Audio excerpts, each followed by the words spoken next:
21033149. Saya Widya Zulmia Putri dengan NIM 21033134. Saya Wulandari dengan NIM 210334. Baiklah, berikut video terkait penjelasan daripada langkah kerja dari proyek kami.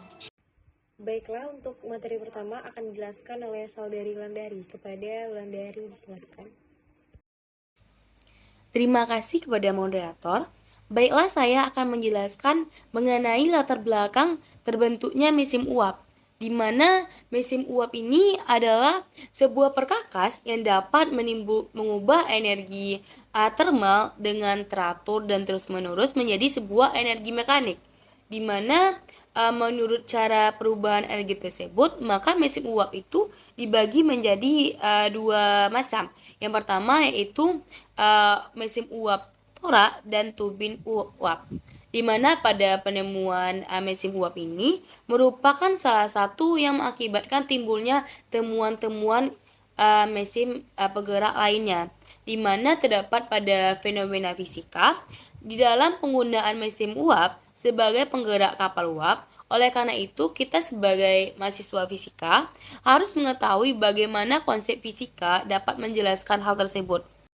Selanjutnya yaitu berdasarkan pemikiran tersebut diperlukan adanya perancangan dan pembuatan mesin uap ini, di mana tujuan percobaan dari proyek kami ini yaitu untuk mengetahui prinsip kerja dari mesin uap. Yang kedua, untuk menyelidiki pengaruh besarnya konversi energi panas menjadi energi uap. Selanjutnya yaitu untuk menyelidiki besarnya konversi energi panas menjadi energi gerak. Selanjutnya yaitu rumusan masalah, di mana yang pertama rumusan masalahnya yaitu bagaimana prinsip kerja dari mesin uap itu. Yang kedua, bagaimana hubungan antaranya besarnya energi panas yang diberikan terhadap besarnya energi uap. Yang ketiga yaitu bagaimana hubungan antara besarnya energi panas yang diberikan terhadap besarnya energi gerak.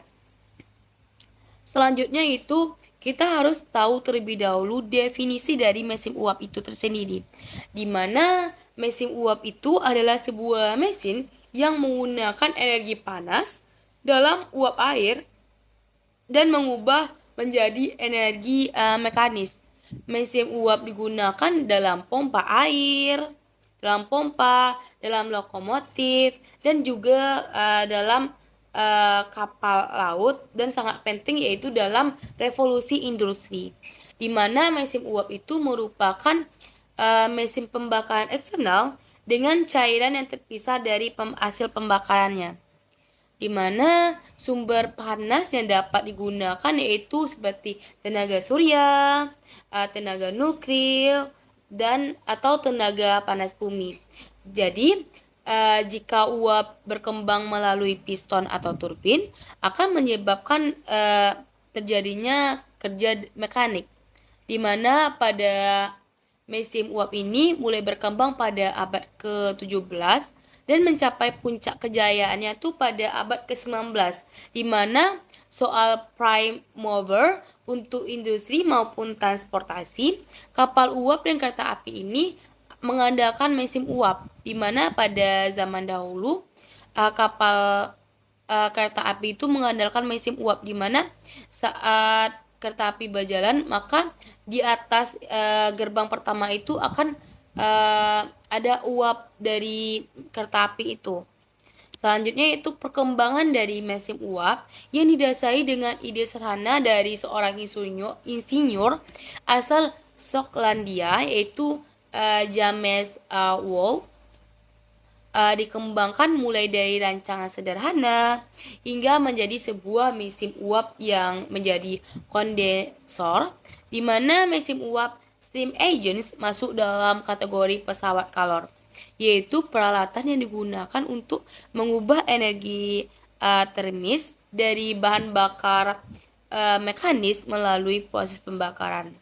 Mungkin sekian dari penjelasan saya kembalikan kepada moderator.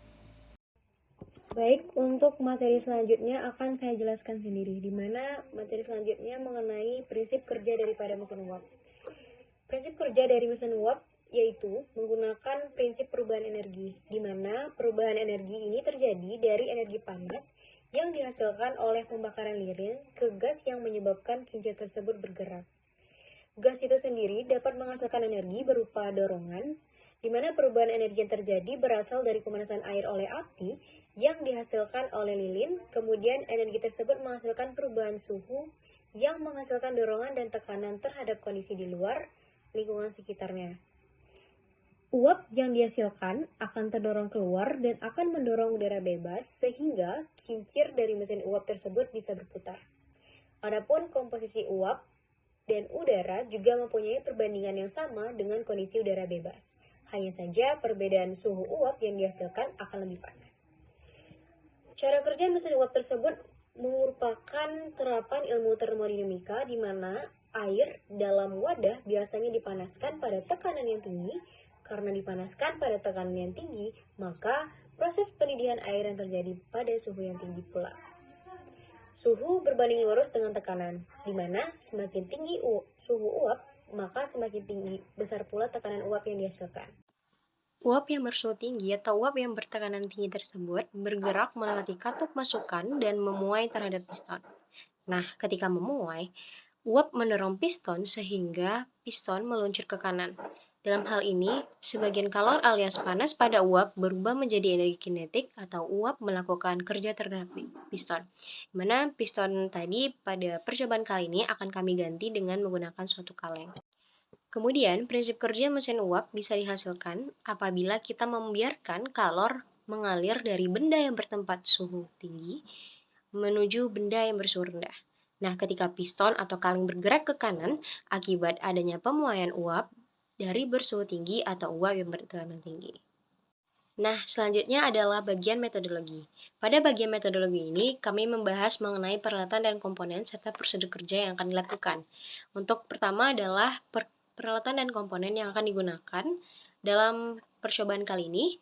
Yang pertama itu adalah kaleng minuman bekas, kemudian kawat tembaga, penggaris, alas dari kardus, lilin dan korek api, lem lilin, spidol.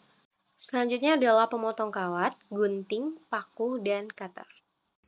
Untuk materi selanjutnya akan dijelaskan oleh saudari Alfi Tiarama. Kepada Alfi, disilahkan. Terima kasih kepada moderator. Selanjutnya saya akan menjelaskan mengenai prosedur pembuatan mesin uap, di mana prosedurnya yang pertama yaitu menyiapkan semua alat dan bahan yang diperlukan dalam percobaan. Selanjutnya menyiapkan sebuah kaleng minuman, kemudian melubangi bagian atasnya menggunakan paku. Selanjutnya keluarkan sebagian isi minuman dan sisakan sedikit airnya. Kemudian menyiapkan kaleng minuman lainnya, potong bagian atasnya, kemudian gunting sehingga membentuk lempengan. Selanjutnya membuat lingkaran di atas lempengan kaleng dengan bantuan spidol dan alat bantu lainnya. Kemudian bentuk pola seperti lingkaran seperti kincir, lempengan berpola, lalu kita jadikan sebagai kincir. Selanjutnya kita buat poros dengan kincir menggunakan kawat tembaga. Lekatkan bilah kincir dengan poros menggunakan lem lilin. Selanjutnya kita membuat penyangga kaleng dari sebuah kawat, kemudian kita rekatkan kawat penyangganya di atas alas kardus. Selanjutnya adalah penutup, dimana berdasarkan tujuan dari penulisan makalah ini, kami dapat memperoleh kesimpulan yaitu yang pertama, mesin uap merupakan suatu permainan yang menggunakan prinsip perubahan energi, di mana perubahan energi terjadi dari energi panas ke gas. Gas itu sendiri dapat menghasilkan energi berupa dorongan. Pada perubahan energi ini terjadi perpindahan kalor yang terjadi berasal dari pemanasan air oleh api yang dihasilkan oleh lilin.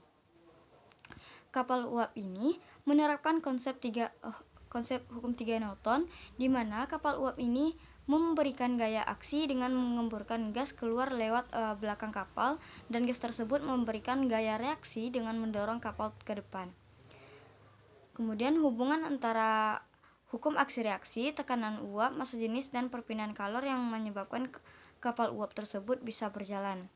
Dan saran yang dapat kami sampaikan oleh kami adalah dalam penulisan makalah ini Dengan adanya rancangan eksperimen mengenai mesin uap sederhana ini, hendaknya dapat memberikan pengolahan kepada pembaca mengenai penerapan dari prinsip termodinamika dan dapat memanfaatkannya dalam kehidupan sehari-hari. Baiklah, itulah penjelasan dari saya. Sekian dari saya ucapkan terima kasih.